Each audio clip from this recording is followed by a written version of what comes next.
¿Qué tal? Buenas noches, bienvenidos. Soy María Camila Orozco. Reducir el Congreso es una propuesta de vieja data. El vuelve y juega de esta propuesta corre por cuenta del uribismo, que desde el primer gobierno del expresidente Álvaro Uribe Vélez insiste en este asunto.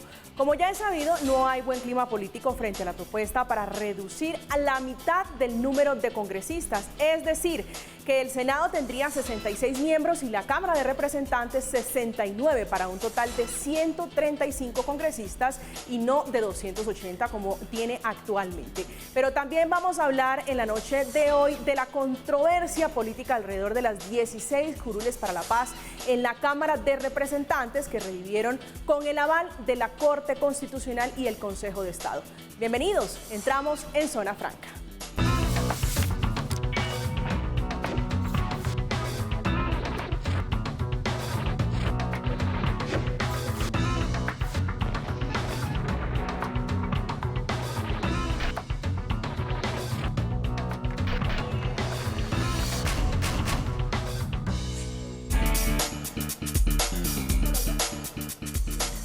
Esta noche tengo el placer de contar con la compañía de la senadora Angélica Lozano, que es del Partido Alianza Verde, es abogada de la Universidad de La Sabana, fue concejal de Bogotá, consultora de Naciones Unidas, alcaldesa local de Chapinero. Senadora, un gusto. El gusto es mío, estrenar conductora. No, señora, el gusto es para nosotros. Queríamos arrancar preguntándole, porque tenemos varios temas en la agenda. Senadora, quiero arrancar preguntándole por esa propuesta del uribismo, además que hace una persona con la que usted tiene, contrario a lo que muchos pensarían, una excelente relación, y es la senadora Paloma Valencia del Centro Democrático.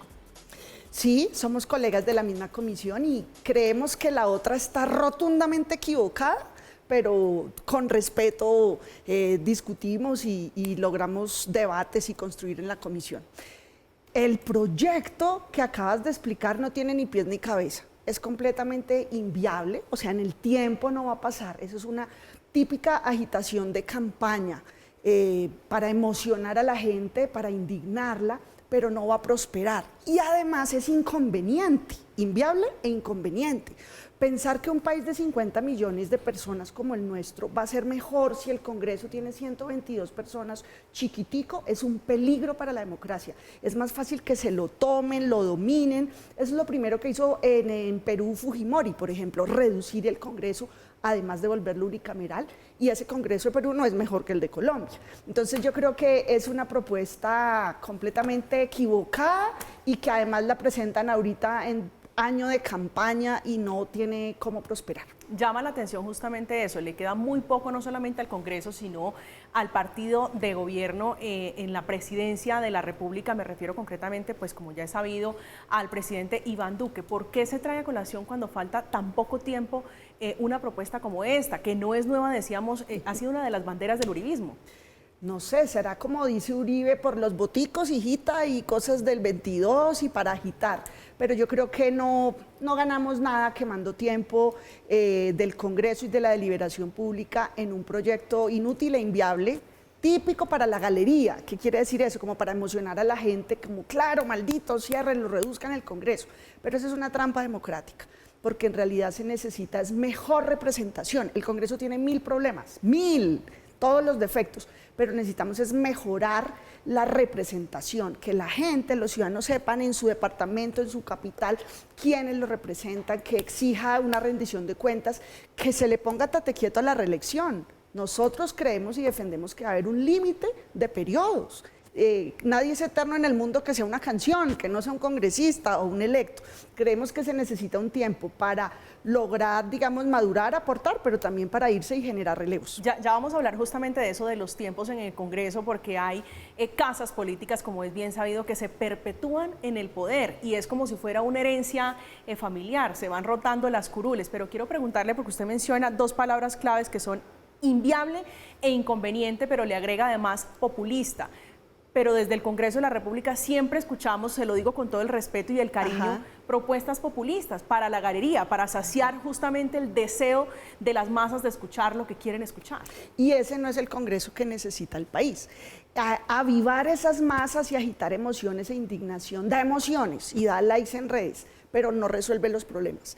En una situación crítica socioeconómica por la desigualdad más el agravamiento de la pandemia, se necesita un Congreso dispuesto a darse unos lapos impopulares, como ir a buscar dónde está la platica para resolver tantas necesidades de las microempresas, de los desempleados y de tantas aristas, que no es con buenos deseos y palabras, sino con billete, que de dónde sale, a qué se lo quita, quién tributa. Y obviamente eso es menos sexy, nada rentable políticamente, y para un año de campaña, pues obviamente es un boomerang. Pues tenemos ya conectados con nosotros a la senadora Paloma Valencia Serna. Ella es senadora del Centro Democrático, abogada, filósofa de la Universidad de los Andes, columnista de diferentes medios de comunicación y analista, y por supuesto mamá de Amapola. Senadora, buenas noches, bienvenida a Zona Franca. Hola, muy buenas noches, muy contenta de estar con ustedes. Un saludo para las dos muy cariñoso y para todos los televidentes. No, señor, para mí realmente es un gusto tener esta mesa repleta de mujeres, además mujeres valerosas. Usted es la promotora de este proyecto de reducción del Congreso de la República, y quiero invitarla a que le explique a los televidentes de Zona Franca la razón por la que se hace necesario desde su punto de vista esa reducción. Yo creo que hay dos temas que no podemos dejar de lado. El primero es que Colombia tiene un Congreso muy débil frente a las otras instituciones, ¿no? Ustedes acaban de ver cómo la Corte Constitucional casi que se brincó la rama legislativa y su independencia de poderes, ordenando la creación de las 16 curules. El Consejo de Estado hizo lo propio, volviendo los actos del Congreso actos administrativos que nada tienen que ver. Y lo mismo, el exceso de presidencialismo. Yo creo que un Congreso más pequeño es un Congreso que puede mejorar la representación, un Congreso más fuerte, más cohesionado, donde todas sus figuras sean muchísimo más conocidas, donde los procesos tengan más agilidad. Yo creo que podemos tener un Congreso muchísimo mejor. Por eso hemos propuesto que en la Cámara Baja, en la Cámara de Representantes, tengamos paridad de todos los departamentos de Colombia. ¿Qué quiere decir esto? Que Bogotá va a pesar lo mismo que la región del Amazonas, porque todos son departamentos de Colombia. Ese es un elemento fundamental que desapareció, digamos, de la política colombiana, pero que es muy usual en muchos países, y es que todos los territorios de un país pesan exactamente lo mismo para que no haya esas discrepancias en términos de la representación. Eso nos daría 64 representantes a la Cámara, es decir, mucho menos de la mitad de lo que tenemos actualmente, más 3 curules, una para las comunidades indígenas, una para las comunidades afro y la curul internacional. Y replicar exactamente el mismo número en el Senado, que nos daría también 64 más 3, y tendríamos una representación en el Senado de la República Nacional que permitiría que los grandes temas nacionales, que las grandes figuras nacionales, que los grandes debates de la política nacional se concreten. Y esto además tiene unos incentivos positivos, que es la reducción del gasto burocrático, que no solamente se tiene que hacer en el Congreso, se tiene que hacer en todo el Estado. Por eso el proyecto también trae el impuesto solidario, impuesto que propuso el Centro Democrático al inicio de la pandemia, que lo que proponía era el 20% del ingreso de todos los salarios altos del Estado durante 5 años, y una cosa que tiene el Congreso de los Estados Unidos, que es la posibilidad de que los aumentos salariales que se decretan año a año pueda ser renunciado por los propios congresistas. Yo creo que un Congreso pequeño, con menos salario, con posibilidad de renunciar los aumentos, es un Congreso que puede darle mejores respuestas, tanto en materia de disminución del gasto del Estado como en términos de la representación de los colombianos. Senadora, voy a tratar de recoger una de las palabras de su compañera, además de comisión, que dice que este es un proyecto populista, inviable, inconveniente, y le decía yo con todo respeto que proyectos populistas, digamos que generalmente surgen del Congreso de la República. Y quiero preguntarle a propósito de esto, ¿qué le molesta del Congreso actual? Porque estamos acostumbradas, y se lo digo con todo el cariño, a ver a los que van a jugar Tetris, a los que van a dormir, a los que regularmente no se presentan al Congreso. ¿Qué le disgusta de este Congreso? Bueno, lo primero es contestarle a la querida Angélica que yo creo que este no es un proyecto populista. Lo que pasa es que en el debate político se ha vuelto muy costumbre decir que todo lo que no presenta uno es populista. Creo que eso es grave, porque los colombianos merecen un debate centrado en argumentos. Cuando ella presentó la reforma para la consulta anticorrupción, que todo el mundo catalogó como populista, yo la acompañé y logré que el Centro Democrático la acompañara, porque yo creo que el país necesita señales. Ahí no había unos grandes temas que fueran a acabar la corrupción, pero había unas señales que son importantes. Y este proyecto se trata de señales, de manera que yo con todo el cariño invito a la senadora Angélica más bien a que me acompañe, porque las causas de defender cosas que son importantes tienen que hacerse a base de símbolos. Aquí nadie está proponiendo una constituyente para hacer una gran reforma como uno quisiera a los frenos y contrapesos y al equilibrio de los poderes del Estado colombiano que está tan desbalanceado. Pero yo diría, nosotros tenemos que empezar a dar señales para que la ciudadanía vuelva a recobrar la confianza en las instituciones. Precisamente por eso la acompañé yo en la consulta anticorrupción y le pido hoy que nos acompañe en un proyecto que yo creo que es de fundamental importancia para las señales del Congreso. Discutir cómo debe ser la representación de los territorios colombianos, discutir nuevamente si nos gusta la representación nacional del Senado, que yo la encuentro muy acertada. Y yo creo que cuando uno está en el Congreso, uno se da cuenta de que esa cantidad de gente, cuando uno oye 100 intervenciones, que son básicamente la misma intervención, cuando uno ve los desequilibrios entre los partidos grandes, que tienen la misma intervención que tiene un partido chiquito, cuando uno ve todas esas cosas, uno sabe que hay un problema del diseño institucional del Congreso. Usted me preguntaba qué es lo que a mí más me disgusta del Congreso. Yo le diría... no es que el Congreso no trabaje, yo creo que el Congreso trabaja, lo que pasa es que trabaja de manera muy ineficiente, en parte por la cantidad de gente y por el desorden que tiene poner de acuerdo, poner a votar a todo el mundo. Yo creo que un Congreso pequeño solucionaría eso, pero lo más repudiable del Congreso es la implicación que tiene con la política corrupta de este país. Yo creo que el problema grande que yo lamento del Congreso de la República es que haya congresistas que se dedican simplemente a buscar contratos para quienes financiaron sus campañas y hacer, digamos, puente, no para las grandes obras con los alcaldes y gobernadores, sino para las obras que se financian, pero que terminan dándole a unos contratistas para recuperar lo que invirtieron en campaña. Yo creo que eso es lo que tiene detestable la política colombiana. Esa cercanía con un modelo corrupto que definitivamente no le hace bien al país. Bueno, le cuento un poco cómo Senadora, adelante. Paloma, yo creo que en algunos puntos, por ejemplo, podemos y tenemos que trabajar y encontrar la fórmula. Hemos debatido esto bizantinamente durante 6 años, cómo lograr la reducción del salario de los congresistas. Creo que ahí podemos encontrarnos, pero el reto es no ponernos de acuerdo, sino lograrlo aprobar, que es donde obviamente el Congreso no ha tenido voluntad para ninguna fórmula, ni la reducción, ni la congelación, ni el cambio de la fórmula de la Constitución. El tema del ingreso solidario, por supuesto que es un tema vital para el país y lo debemos revisar y acompañar, pero por ejemplo, en cuanto a la reducción del Congreso, radicalmente me opongo. ¿Por qué razón? Porque un país de 50 millones de colombianos con 122 congresistas suena muy bonito y suena más fácil la sesión, más ordenada con 9 que con 18, pero ahí hay un sacrificio democrático y de la representación. Y es una trampa porque además va a evitar y va a ser más difícil que sectores políticos divergentes de las mayorías del momento puedan lograr una representación. Eso quería preguntarle, una de las preocupaciones principales es la participación de la oposición, el riesgo que de pronto podría tener con este proyecto la oposición. Sí, porque reducir el Congreso genera más dificultad para llegar, pero yo creo que los defectos de la representación actual se solucionan, por ejemplo, con mecanismos como el que ha propuesto John Sudarsky durante 12 años, por lo menos, del sistema electoral mixto, y es que se garantice una representación par y equilibrada para todos y después un adicional, obviamente no solo por población, sino él propone unos distritos uninominales. En ese detalle lo podremos discutir, pero en la reducción del Congreso suena muy bien para la gente, pero no creo que ahí sea un ahorro económico, sino un ahorro o una disminución de democracia, lo que va en contra del mismo país. Se necesitan congresistas, hombres y mujeres, que representen todos los territorios, todas las tendencias políticas e ideológicas, pero que tengan una agenda, agencien unos postulados programáticos claros para la gente, que la gente sepa cuál es la diferencia del partido X, Y y Z.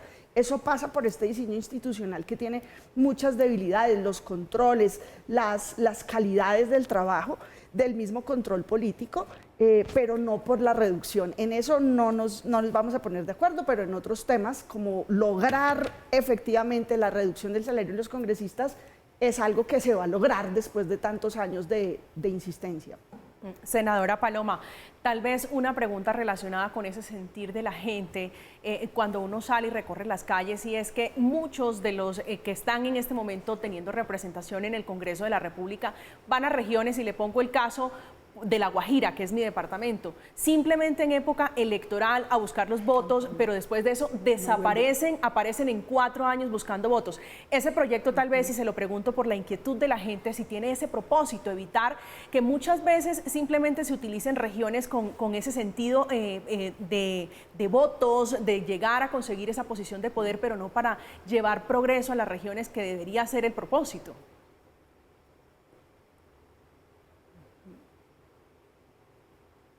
Perdón, hay 2 preguntas que me parecen muy interesantes. La primera, en términos de la representación regional, yo creo que aquí hay un gran problema en Colombia, y es que en las 2 cámaras prima el número de habitantes que tiene cada departamento, y eso genera unas inequidades frente a los departamentos con baja población, y termina rompiendo las posibilidades reales de representación del departamento. Por eso es que yo sugiero que la Cámara de Representantes tenga exactamente paridad para todos los departamentos. ¿Por qué? Porque eso es lo que le va a permitir a La Guajira, por ejemplo, o al Amazonas o al Vaupés, tener un peso idéntico al que tendría Bogotá, porque hace parte de Colombia, y como parte de Colombia tendría que estar equitativamente representada. Hay departamentos que no tienen vocación de crecer poblacionalmente, como por ejemplo el Amazonas. Usted no puede decidir que el Amazonas va a crecer, o San Andrés y Providencia, que tiene una capacidad de carga específica, o que tiene, como el Amazonas, todo un ecosistema que proteger. Pero eso no quiere decir que no pueda tener una representación igualitaria en las instituciones que lo representan. Yo creo que eso lo tenemos que solucionar.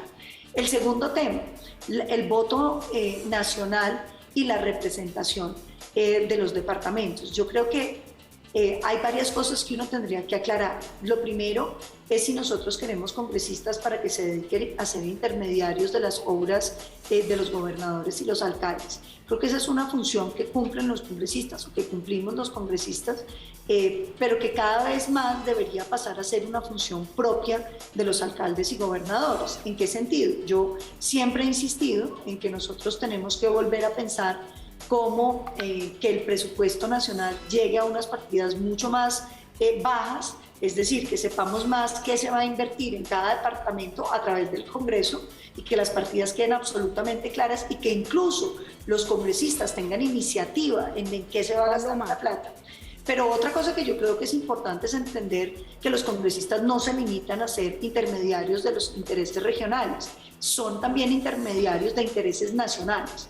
Y pongo un ejemplo, quienes tenemos una agenda como en el Centro Democrático, o tuvimos una agenda en contra del proceso de paz. La gente que votó en La Guajira por los senadores del Centro Democrático, yo incluida, pues estaba pensando, queremos que esta senadora vaya y diga ya que nosotros no queremos esos acuerdos de La Habana, que no queremos la impunidad ni los criminales de lesa humanidad. Entonces, estas son otro tipo de causas que también tienen que quedar representadas, que yo diría son las causas frente a los grandes temas. El Centro Democrático siempre ha hablado de la reducción del Congreso.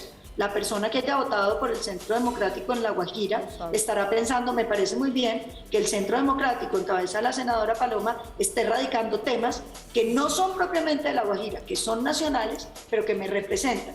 Frente a las circunscripciones uninominales del ex senador John Sudarsky, yo solo quisiera decir una cosa: la experiencia internacional sobre esas circunscripciones uninominales no ha sido buena. Era lo que llamaban en Inglaterra el barril de los puercos, porque tienen el problema de que entonces usted tiene un pequeño cacique que es dueño de un distrito y es dificilísimo quitárselo, y además genera una corrupción. Por eso yo pienso que el número mínimo de representación para un departamento sería 2, para que usted al menos tenga 2 voces que representen visiones distintas del departamento. Voy a hacer, senadora Angélica, una pequeña pausa, y al regreso le permito que le replique a la senadora Paloma Valencia. Esto es Zona Franca, ya regresamos.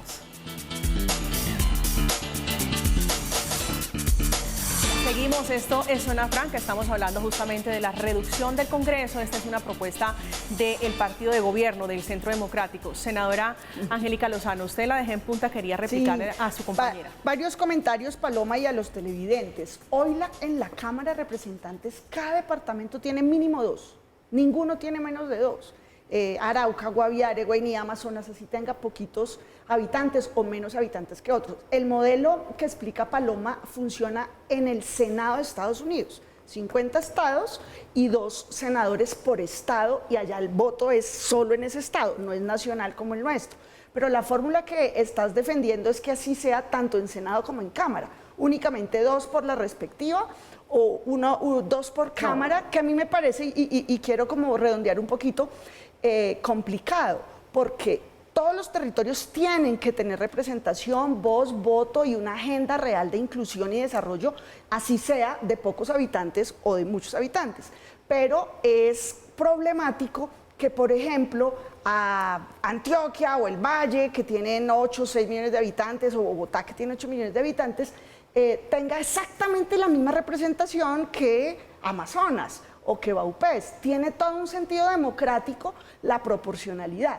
Yo creo que los defectos, parte de los defectos, y no estoy de acuerdo con la afirmación de los líos de los distritos y de la representación, creo que eso se corrige, las distorsiones, porque dices es imposible luego sacarlo de ahí porque se vuelve como un jeque. Eso se corrige poniéndole un límite a la reelección, que yo tengo certeza que vale la pena. Una cantidad de periodos que permita el avance, la madurez, la evolución, pero también el suficiente tiempo. ¿Cómo se corrige eso? Porque eso le inquieta poniéndole mucho a la límite a la gente. reelección. Lo hemos presentado en el Congreso, no recuerdo Paloma y el Centro Democrático qué postura han tenido, pero hemos propuesto máximo 3 periodos en una corporación. Quiere decir que tanto Paloma como yo no podemos ser más de 3 periodos senadora. Yo creo que eso es una cantidad... ¿De manera ininterrumpida? O como en la vida. Yo veré si seguidos, sucesivos, o me voy y vuelvo. Pero, ¿cuál es el sentido de eso? Es un tiempo suficiente para que la especialidad, la madurez, la cancha, si se quiere, garantice mejores aportes, pero también el tiempo suficiente para que uno forme e impulse a los relevos o a otros sectores, pero también para que uno se vaya cuando ya aportó y no que se quede a languidecer. El relevo generacional, pero el relevo generacional en el caso del Congreso es el papá le hereda la curul en al algunos hijo, que casos, son los llamados delfines, en algunos casos. En algunos casos sí, en muchos, pero quisiera redondear. Yo creo que la representación reducida a 2 por departamento termina excluyendo a muchas comunidades de un país tan diverso, gigante y variado. Un solo departamento a su vez tiene muchas provincias, muchas diferencias sociales, económicas, de productividad, que yo sí creo tiene todo un sentido. ¿Cómo corregir los errores y los vicios del Congreso? Creo que hay muchos elementos, el del límite a la reelección, el de garantizar qué territorio. El problema que tú dices de La Guajira, que todos los congresistas van a pescar votos o a La Guajira o a Antioquia o a Bogotá y no vuelven porque no son de ahí. Eso da para el debate sobre una porción de Senado Nacional, por ejemplo, que garantice esa identidad ideológica, que tal vez es la que explicaba Paloma, que un ciudadano de La Guajira y del Amazonas saben que si vota por tal partido, eso es lo que representa, y esas causas más allá del territorio y que son nacionales. Entonces yo creo que hay muchos elementos, pero a la reducción por sí misma suena muy atractivo para la gente, sí, mejora el Congreso. Yo creo que no, yo creo que sacrificamos democracia y voces en un país como este que lo que tiene es diversidad. Diversidad. Senadora Paloma Valencia, le voy a cambiar de tercio porque quiero que hablemos de un tema que ha ocupado la agenda en los últimos días. Permítame, yo solo hago un comentario muy cortico sobre Adelante. el tema. Yo veo el Congreso de hoy, querida senadora, y yo no veo esa diversidad ni veo esa inclusión. Lo que veo es un montón de gente casi que haciendo bulto en su gran mayoría, ni les conoce uno la voz a muchos. Entonces creo que el argumento, en teoría, lo compartiría yo, más grande, más representación, pero cuando usted va y mira lo grande, ahí la representación es la misma cosa y da lo mismo, usted puede quitar la mitad y creo que lo que tendría es simplemente un Congreso mejor. Un Congreso mejor, que creo que es el propósito de todo un país. Senadora, le decía que le quería cambiar de tercio para que hablemos de las curules, las 16 curules para la paz. Eso quedó contemplado por allá en el acuerdo firmado con la guerrilla de las FARC. Desde el 2017 se ha venido hablando de esto, en el Congreso no tuvo mucho éxito y quiero preguntarle, si usted me lo permite de pronto, ¿cuál es el pero que le ven ustedes desde el Centro Democrático a esas 16 curules que, insisto, revivieron con el aval de la Corte Constitucional y el Consejo de Estado? Permíteme, divido el argumento en dos partes. La parte jurídica. A mí me preocupa muchísimo el irrespeto a la independencia de la rama ejecutiva. El Congreso de la República no aprobó esas curules, la plenaria refrendó esa decisión y creo que es muy grave que el Consejo de Estado decida intervenir sobre las decisiones del Congreso y que la Corte Constitucional, en un acto a mi juicio sin precedentes, haya decidido que el senador Roy Barreras, que dijo que representaba a 3 millones de víctimas, terminó representándolas sin tener un solo poder.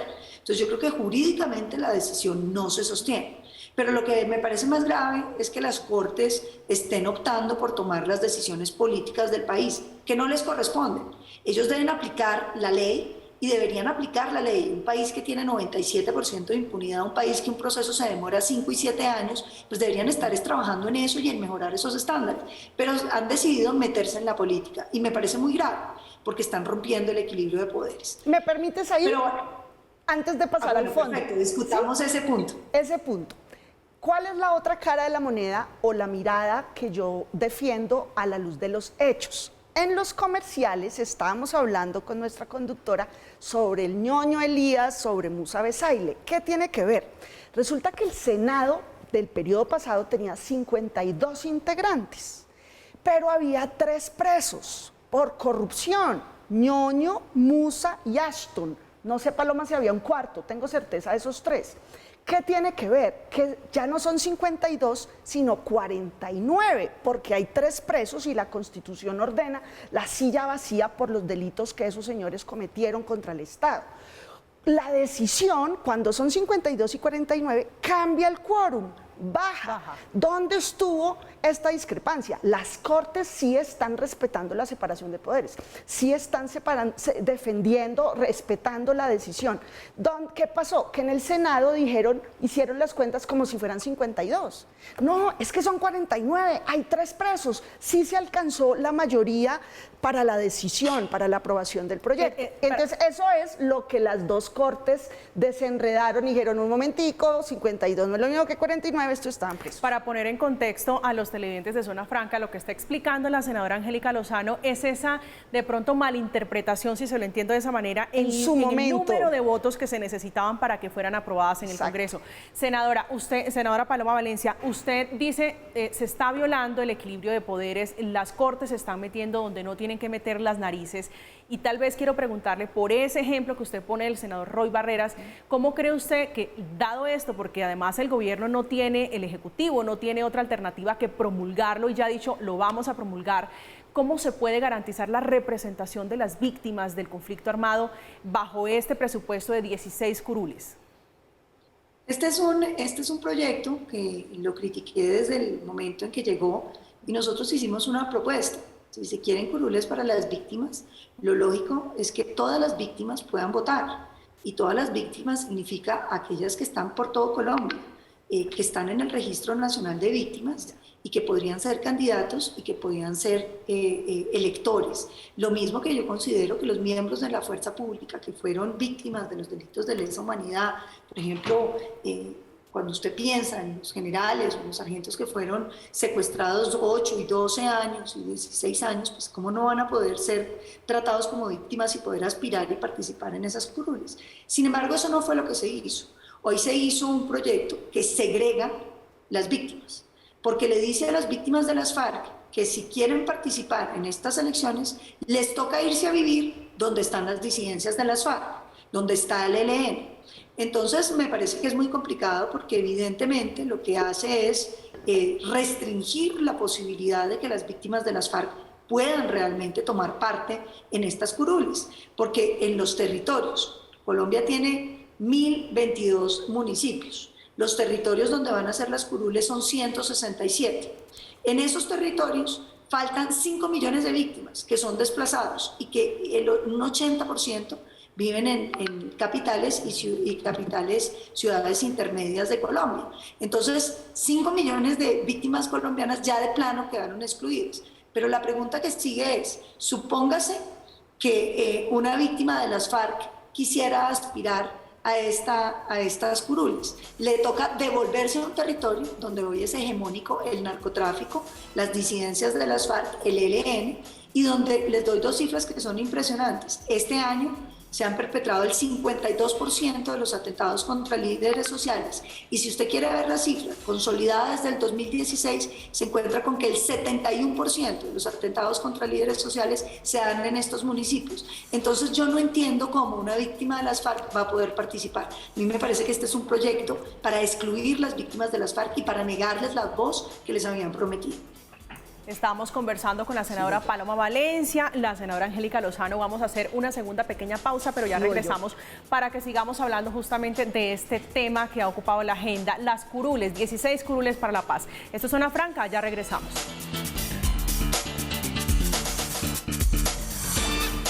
Seguimos, esto es Zona Franca. Recuerde que usted puede participar en el debate. Las 16 curules para la paz que revivieron estas últimas semanas con el aval de la Corte Constitucional y el Consejo de Estado. Senadora Angélica Lozano, ¿le gusta o no le gusta esta decisión que revivió estas curules de las que veníamos hablando, insistimos, desde el 2017?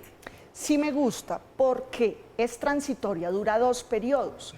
En el Congreso están hoy por 2 periodos, ya se está agotando el primero, las personas que hicieron el acuerdo de paz, la dejación de armas, los de las FARC, pero estas curules son 16 que están en los 167 municipios más afectados por el conflicto armado, donde hubo a lo largo del tiempo en nuestro país más crímenes, más desplazamiento, más daño. Están concentradas en 16 circunscripciones, porque son varios municipios, y allí hubo tanto dolor y están en esos territorios tanta situación de atraso estructural por décadas que el sentido de escoger por territorios y no porque viven en todo el país, y yo ahorita también hago unas glosas porque comparto algunas de los comentarios, es en esos territorios donde hay más atraso. Es que en Colombia estamos en 3 siglos, aquí estamos en el edificio, en la zona franca, no se imaginan. O sea, el piso yo siento que se hunde de lo moderno que es, pero aquí estamos en 3 siglos distintos. En estos 16 territorios, en muchos lugares no hay ni agua potable, ni hay unas condiciones de seguridad, ni mucho menos de desarrollo para la creatividad y la productividad. La realidad de unir a esa Colombia tan diversa y tan del siglo XXI y del siglo XIX pasa por las decisiones y por la representación política, no para la foto, sino para que lleguen a agenciar y a defender y a hacer la voz cuando ha habido una víctima, hombre o mujer, afro o indígena o mestizo, que venga de la zona rural, que fue desplazado, que su familia fue asesinada y que es la triste historia y la realidad de casi de 9 millones de personas, de víctimas registradas en la unidad. Entonces, el sentido que sea territorial es porque son los territorios más azotados. El comentario que hace Paloma, yo le concedo. Hay 9 millones de personas registradas en la unidad de víctimas, registradas desde la vigencia de la ley de víctimas. Un mecanismo que se discutió en el Congreso cuando se aprobó esto, que fue el periodo pasado, sí fue ese. Hagamos una votación donde no votamos con la cédula nosotros, sino los 9 millones de personas postuladas. Pero el sentido que tuvo en el acuerdo de paz es que es para las víctimas de los territorios más azotados, sufridos y destruidos de nuestro país. Es únicamente por 2 periodos. ¿Y dónde estuvo lo que motivó la discrepancia y que terminó hundiéndose? Y no sé si Paloma se acuerda. Cuando hablemos ahorita de quiénes pueden participar y quiénes no, muchos tuvimos el cuidado de blindar, yo estaba en Cámara, de blindar, por ejemplo, que no se metieran candidatos. Imagínense qué tal. Ya vamos a hablar de ese detalle. Pero fue para protegerlos y que sean ciudadanos, hombres y mujeres que representan un liderazgo social popular y no lo que Paloma y yo representamos, que venimos de un proceso político de nuestro partido respectivo. Y muy diversos. Senadora Paloma, yo le comentaba sobre la posición del gobierno. Ya vimos al señor Emilio Archila decir que el gobierno definitivamente va a promulgar las 16 curules. Siendo el partido de gobierno, ustedes como Centro Democrático, que han sido opositores férreos al proceso de paz y todo lo que derive de él, ¿qué lectura le da a esta decisión del gobierno? Yo la lamento mucho. Creo que es una decisión equivocada, porque como expliqué, estas curules no van a ser para las víctimas. Es que cuando usted está excluyendo 5 millones de desplazados, pues no puede decirles curules para las víctimas. Cuando un militar que fue secuestrado durante muchísimos años no puede participar, no es cierto que estén representadas las víctimas. Cuando usted está diciendo que solamente pueden participar quienes están en los territorios donde hoy se asientan las disidencias de las FARC y el ELN, eso no es cierto que sea para las víctimas. Eso podrá ser de pronto para las víctimas del paramilitarismo o las víctimas de Estado que cuenten con el beneplácito de los fusiles que están hoy ahí. Pero decirnos que eso va a mejorar el Congreso colombiano, que le da voz a las víctimas, me parece que no es cierto, porque si hubieran hecho una circunscripción nacional, los resultados de esa circunscripción hubieran sido absolutamente distintos a las voces que van a aparecer hoy, que van a ser voces más bien marcadas por una favorabilidad a los victimarios. Sí, eso que dice la senadora Paloma, le decía que me aguantara un poquito porque vamos a hablar de eso, y es porque ha habido rumor alrededor de la posibilidad de que familiares de victimarios puedan llegar a estas curules. ¿Usted cómo lo ve? No, mire, aquí hay unas reglas y primero hablemos de la política. En 10 de esas 16 circunscripciones, Paloma, adivina quién ganó: Iván Duque. En 10 de esas 16 circunscripciones fueron ustedes los que obtuvieron el mayor voto popular. Eso prueba cómo no es verdad que haya allí un sesgo o que son las personas afines a las FARC o similares. Son ciudadanos que optaron por esa agenda política de ustedes. Pero, y te interrumpo un segundito, es muy distinto una campaña liderada por el presidente Uribe o por mí, que son una figura de opinión en los medios de comunicación, que usted pedirle a una persona que vive, que duerme ahí, que enfrente los grupos ilegales. Es que yo voy a hacer campaña a esos sitios, como a Río Blanco, Tolima o a Pradera, pero yo me voy. La gente que vive ahí es a otro precio, y eso me pasa mucho. Yo te lo cuento porque cuando yo voy a esos pueblos, la gente antes del discurso me dice: senadora, acuérdese que el que está aquí parado con usted se va a quedar, entonces sea muy prudente en lo que va a decir, porque ellos saben, y yo te lo he contado, quienes cuando ganamos esos municipios donde nacieron las FARC allá, quien puso la publicidad lo hizo a las 12 de la noche, una gran amiga que se llama Carolina, a las 12 de la noche, vestida de negro en una moto como clandestina, para poder entregar la publicidad. Entonces yo creo que son cosas muy distintas. Pero son dos temas, estás tocando otro que es vital sobre la seguridad. Los líderes sociales en Colombia están siendo amenazados y asesinados, y el número es creciente en la impunidad. Luego necesitan unas condiciones de seguridad para competir. Pero eso es distinto, en el punto que es vital, pero en el punto que yo estaba es: esas zonas no son del alma, el electorado no está sesgado ni hacia la izquierda. La prueba es que ganaron ustedes en 10 de 16. Segundo, ¿saben cuántos votos sacó las FARC? Es que las FARC ya estuvieron en las urnas.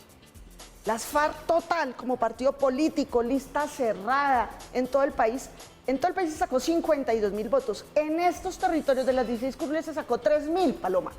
3.000. Eso prueba y evidencia que la ciudadanía allá es libre. No desmiento, por supuesto, no distorsiono, digamos, si hay unos retos de seguridad para hacer campaña, pero la ciudadanía, los votantes, los electores, eligieron más Centro Democrático, y 3.000 de las FARC, 3.000 votos tuvieron las FARC en las 16 circunscripciones. Eso prueba que este es un mecanismo que sí va a permitir una representación espontánea de lo que piensa la gente. Ganó el Centro Democrático y 3.000 votos de las FARC. Las 16 curules para la paz, algunos de estos territorios donde podrían estar estas 16 curules que nacieron a propósito del proceso de paz son Cauca, Arauca, norte de Santander, Caquetá, el Chocó, el Meta, Nariño y Putumayo. Vamos a hacer una pausa en Zona Franca, ya regresamos.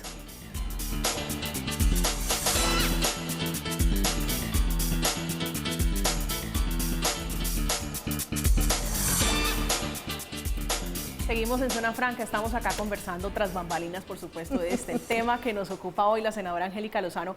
Usted quería decir algo, replicarle a la senadora Paloma Valencia sobre este asunto de las curules de paz. No, digamos, ya hice como unos comentarios. ¿Qué cuidados hubo en la discusión y en la aprobación de este proyecto? que no vaya a ser para que aviones. Uy, para ser representante de la Cámara Liberal, Conservador, Verde o el Centro Democrático se necesitan 100.000 votos, por allá colémonos en la circunscripción. No, aquí hubo un blindaje. Ninguna persona que haya sido candidata en ninguna época por ningún partido, exista hoy el partido, ni los comunes, o haya desaparecido, ni empezando por los comunes, ellos no pueden. Ninguna persona que haya firmado un acuerdo de paz en 20 años o una desmovilización, sea de los grupos paramilitares o de las FARC, puede.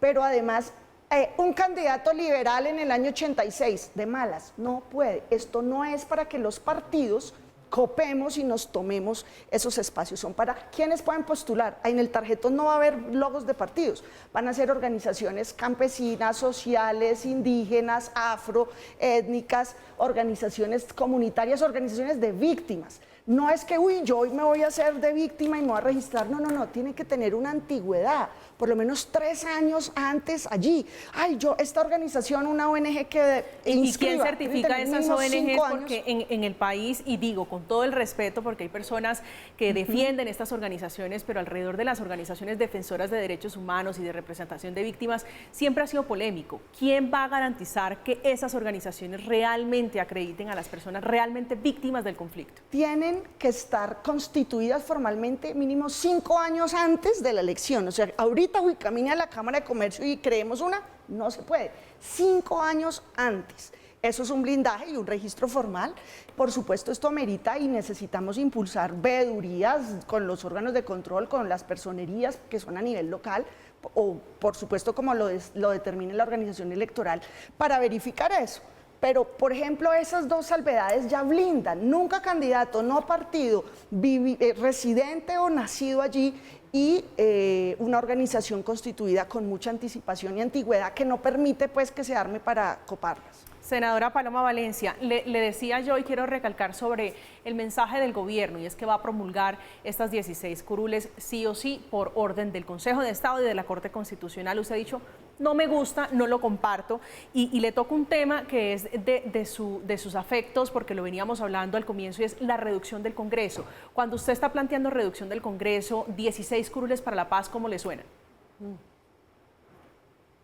Me suenan, ahora las 16 curules en estos territorios me suenan tremendas, porque yo estoy segura que el resultado no va a ser positivo para las víctimas. Van a ser 16 curules simplemente de grupos de incidencia que tengan casi que la bendición. Y lo digo porque es que yo vengo del Cauca, a mí me tocó ver oír en nuestra tradición caucana cuando la desmovilización del M-19, y entonces vinieron los candidatos del M-19 en una alcaldía de Popayán, se lanzaron, no era la alcaldía de Popayán, era la alcaldía de Almaguer, si la memoria no me falla, iba de favorito uno conservador, una familia conservadora de mucha tradición. Entonces, como nadie quería votar por el del M-19, lo terminan matando. Los candidatos liberales e independientes se fueron y eligieron como por 10 votos ante el M-19. Eso ya lo ha visto el país, y yo creo que uno no puede dar papaya en esos temas, porque cuando empiecen a asesinar a los candidatos, cuando empiecen a ganar esos candidatos que no representan la voz de la mayoría de las víctimas colombianas, va a haber una enorme desilusión de las víctimas, porque las víctimas tenían la intención de ser representantes de sus voces, de sus dolores y de lo que ha pasado, y se está negando. Entonces, no le llamen curules de víctimas. Sino, sí, si es decir, a usted no le gusta y no comparte lo que dice la senadora Angélica, que dice hay un blindaje a estas curules por X o Y motivos. Hay un blindaje teórico, pero todos sabemos que no va a funcionar, entre otras cosas, porque hay muchos guerrilleros inscritos como víctimas en este país, y no todos los guerrilleros que son tienen el nombre y el apellido puesto en las listas de desmovilizados. La senadora lo sabe perfectamente, como paramilitares y como grupos ilegales. Es decir, eso es muchísimo más complejo que una lista. Si uno supiera cuáles son los guerrilleros y cuál es la esposa del guerrillero y cuál es el sobrino y cuál es el primo, pues sería muy fácil. Pero el hecho de que usted diga que es que no va a participar el guerrillero que está en la lista, pues eso no excluye que participe la esposa o que participe el hijo. Entonces, yo creo que aquí hay unos problemas mucho más de fondos y sobre todo me molesta mucho que digan que son curules para las víctimas porque no lo son. Son curules para unos territorios donde están asentados hoy el narcotráfico, entonces llamémoslos así, que creemos que darle curules a los territorios donde hay narcotráfico o cree la senadora Angélica va a ser bueno. Ah, bueno, ese es otro argumento, pero decir que son curules para las víctimas me parece que es contraproducente porque va a generar... ¿Quiénes deberían tener esas curules bajo su visión, senadora Paloma? Las víctimas, y era muy fácil hacerlo, una circunscripción nacional donde todas las víctimas del registro de víctimas votaran y fueran elegidas. Yo quiero contarle a la ciudadanía, esos ciudadanos que van a ser electos en las 16 curules, es altamente probable que sí sean campesinos, que sean gente absolutamente popular y de vereda. En contraste, muéstrame qué campesino está sentado en nuestro Congreso. No digo que solo por asunto de identidad, pero es la combinación, porque son personas de allá, de esos territorios que han padecido durante 50 años. La guerra la vimos por televisión en las ciudades, no, ellos la vivieron, la padecieron allá y tienen unos sentimientos, duelos y procesos que quieren traer al Congreso como agenda de desarrollo para esos territorios y esas veredas que no están representadas hoy por alguien en carne propia. Paloma es de Popayán, yo de Bogotá, pero ambas somos de círculos urbanos. No, esta es la lógica de la otra Colombia que está subrepresentada o nada representada en nuestro Congreso. Usted me hace volar la imaginación pensando en un campesino que sería una fotografía, por supuesto, más allá de histórica, el ideal, pero no se lo tragarían los partidos tradicionales que regularmente absorben no solamente la atención, sino prácticamente toda la agenda del Congreso de la República. Los partidos y los políticos y este escenario obviamente es de tigres, pero las organizaciones de víctimas, los ciudadanos, los liderazgos populares, es que no hay que estar matriculado en ONG desde hace 1000 años, sino esos liderazgos populares de mujeres, de hombres luchadores con los duelos y sus luchas, pues necesitan refuerzos si se quiere, pero los van a tener con seguridad y la gente no necesita un título universitario si lo que ha vivido y ha visto es dolor, drama y cómo solucionarlo y qué debe llegar allí de fortalecimiento al campo y al desarrollo. Puede no tener el título que tenemos nosotras, pero tiene y viene de allí abajo y tiene esta protección por 2 periodos, tiene que ganarse pues, la elección para representar esos territorios. Senadora Paloma, ya nos quedan muy poquitos segundos acá al aire, pero quiero preguntarle sobre cómo se imagina, porque esto ya es una realidad, el gobierno dijo va a haber promulgación, ¿cómo se imagina la participación de las personas que resulten electas, que entre otras cosas no va a ser el 13 de marzo en las elecciones habituales del Congreso de la República? ¿Sí será el 13 de marzo? Es el mismo día. ¿Cómo se imagina ese Congreso con esas 16 curules? No, pues yo creo que llegarán unas personas, ojalá les vaya bien. Yo temo mucho que esta va a ser una elección pues que no va a representar la expectativa que tenían las víctimas. Las víctimas estaban esperando poder llegar, poder expresarse y vamos a terminar con una fracción diminuta de víctimas pudiendo participar en estas elecciones. Un porcentaje muy pequeño de las víctimas van a poder participar y pues seguramente no serán propiamente víctimas de las FARC las que lleguen, sino otras.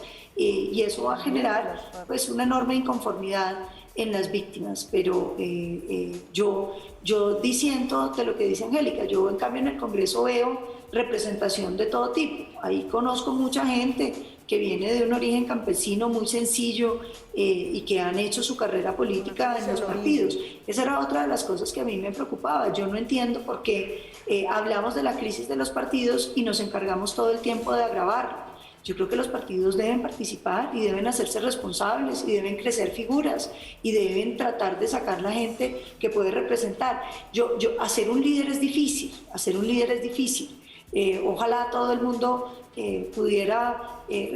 hubiera esa capacidad de reinvención de líderes. La política en Colombia es muy competida, el Congreso se renueva en más del 50% cada 4 años. El problema es que ser un líder es difícil y necesita apoyo, y yo creo que va a ser un error haber dejado esos candidatos sin apoyo de partidos, porque le va a uno mucho mejor si uno tiene un equipo de gente que lo acompañe, si uno tiene un grupo de parlamentarios que lo rodee. Entonces me parece que los van a poner ahí a ver quién gana, de qué partido resulta siendo afín, porque finalmente todos tienen filiación política que va a estar oculta. Y después, cuando ya hayan ganado, los van a coger. Una cucharada. 30 segunditos. Yo promoví que no pudieran participar personas, por ejemplo, que ya han sido candidatos, porque claramente les llevaríamos ventaja. Imagínense los que fueron quemados, liberales, conservadores, verdes, presentándose ahora por esta curul. Es que ¿sabe qué demoró la aprobación del proyecto? La avionada de ciertos colegas que dijeron, uy, si permitimos excandidatos de partidos de por allí, votando aquí, puedo ganarme unos congresistas. Eso nos lo pillamos en Cámara y lo blindamos. Creemos que esta fue una forma, por supuesto debatible, Paloma, pero para impedir que aviones de la política vayan a colarse, que sean expresiones populares que vengan de abajo. Los van a caer una vez elegidos. Los vericuetos de la política. Eterna discusión sobre el Congreso de la República y también sobre el proceso de paz. Senadora Angélica Lozano, muchísimas gracias. Gracias por invitarme y bueno, no conocía el proyecto, Paloma, a verlo en comisión lo discutiremos. Ustedes que son grandes amigas, senadora Paloma Valencia, muchísimas gracias. No, muchísimas gracias a ti y a la senadora Angélica y a todos los televidentes por este espacio. Espacio enriquecedor. Ser líder es muy difícil y hacer política en un país como este también es muy difícil. Las curules de paz, la reducción del Congreso de la República. Llegamos al final. Esto es Zona Franca. A ustedes, como siempre, muchísimas gracias. Feliz resto de noche.